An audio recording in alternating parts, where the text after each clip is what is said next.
Hello again. In today's film we are going to run through the equipment that you need for processing film. This could be black and white, it could be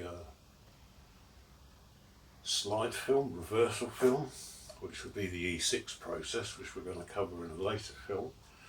It could be colour negative film, which is the C41 process, which again we're going to cover when we go through colour sort of workshops. At the moment we're going to be dealing with black and white. I do have a black and white film to develop, but at the moment I'm just going to show you the sort of minimum equipment that you need. You don't need all of this, you just need one, depending on the format that you use, or if you're like me and you do multi-format, probably the most useful is what's called a universal tank. These are available from a variety of sources. Paterson here in the UK for a long time were the sort of the de facto producer of developing tanks, and I think these are made by AP now, but they're very similar to the Paterson tanks. This kind of stuff you can find on eBay relatively cheaply. Just make sure that they're not damaged, that they are light tight before you buy them. These are called spirals, and this is what the film gets loaded onto. You can see that the film sits in this sort of groove, so there's always a gap so that the chemicals can get to the film emulsion surface. This is a universal one. This is set up for 120 and 220, and this is set for 35. And there we go, back again to 220 setting, 120 setting. There's a stainless steel spiral. I don't actually use this tank because there's no real way of getting chemicals in and out of it. It's a bit of a strange American tank that I bought more as a curiosity, really. Nice though, made of metal. So the way that this works is that the film is wound onto this spiral. I do have a film that I can demonstrate that with. One I prepared earlier. Give you a general sort of idea, if I can get this to work. There's a couple of ball bearings in there which grab the film, and then it's quite a straightforward process. Backwards and forwards, they're nice and easy to load. If you're doing a lot of films, just make sure they're dry, because they don't load very well when they're still wet, so use a hairdryer on a cold setting just to make sure that they're completely dry. And then you can see that the film is wound onto the spiral. That then sits on the centre core, goes into the tank, and the lid goes on, and that makes it, you can see we can get our chemicals in and out.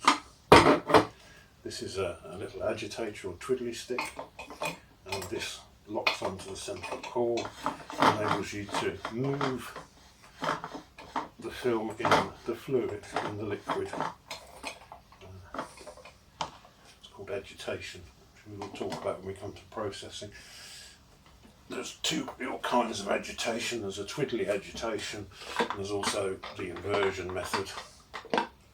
There's also machine processing, where you can sit this on the base and it will rotate, and then it will rotate back the other way as well, but I don't really bother with that unless I'm doing, this is an 8-roll drum. I use machine agitation with that one, because that's quite a big, it's quite a lot of weight when you're using that one. This one's worthy of special mention, because obviously the problem that you can see with all of these is that you've got to load the film in the dark. I wouldn't do it in day like I'm doing now. So you need to do it in the dark. So it takes a little bit of patience and a little bit of practice.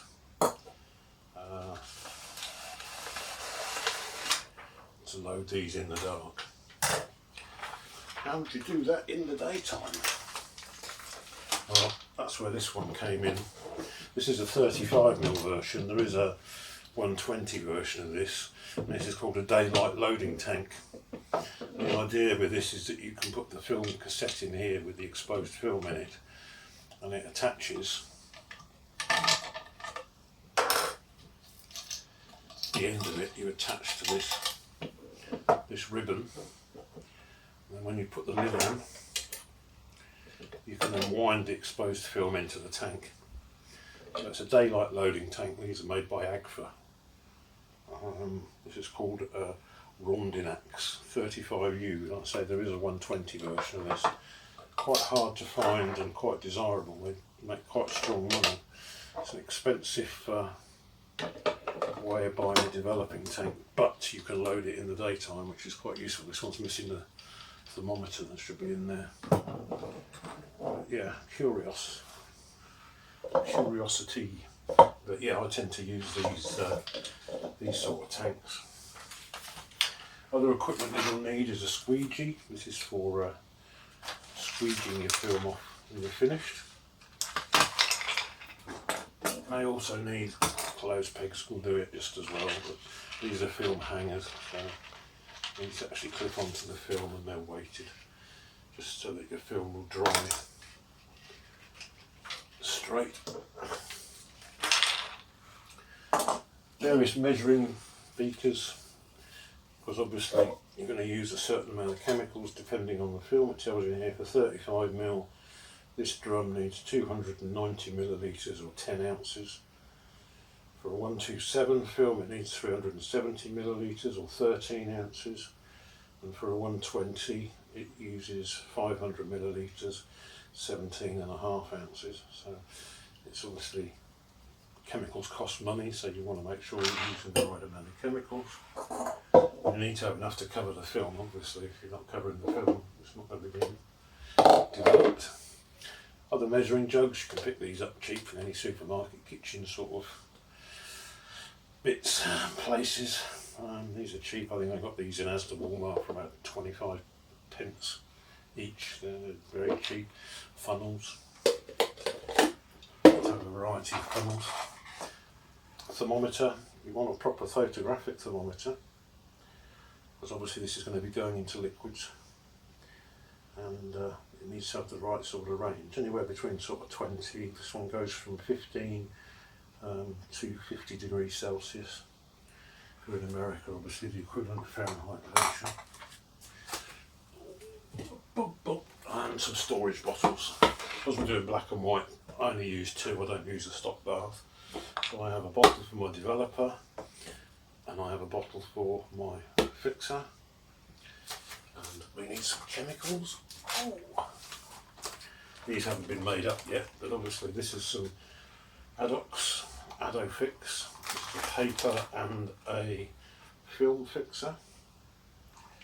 Normally you can use fixers for both. I'd recommend using dedicated developers. This is Kodak D76, comes in a powder form. I like powders because it has a long shelf life. In fact, these things will last for years if you don't use them. Once they're made up, they will last for 2 months. A fully stoppered bottle, it will last for 6 months, and a half full bottle, it will last for 2 months. So it's, even though it's made up, it's still in a stoppered bottle. These concertina bottles, the idea behind these, obviously you can squeeze the air out of them. You don't want air inserting contact with your chemicals, because that will obviously oxidise them and turn them bad. So D76 is what I use as a developer. Contemplating changing to Rodinal, because everybody seems to be using Rodinal at the moment.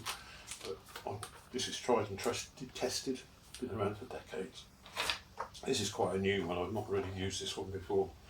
Paterson used to make chemicals in the old days, and I always used Paterson chemicals. Might switch to Ilford, but this Adox is what I'm using at the moment.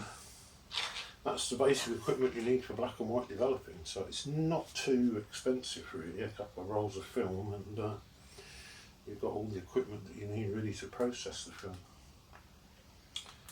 Okay, in the next episode,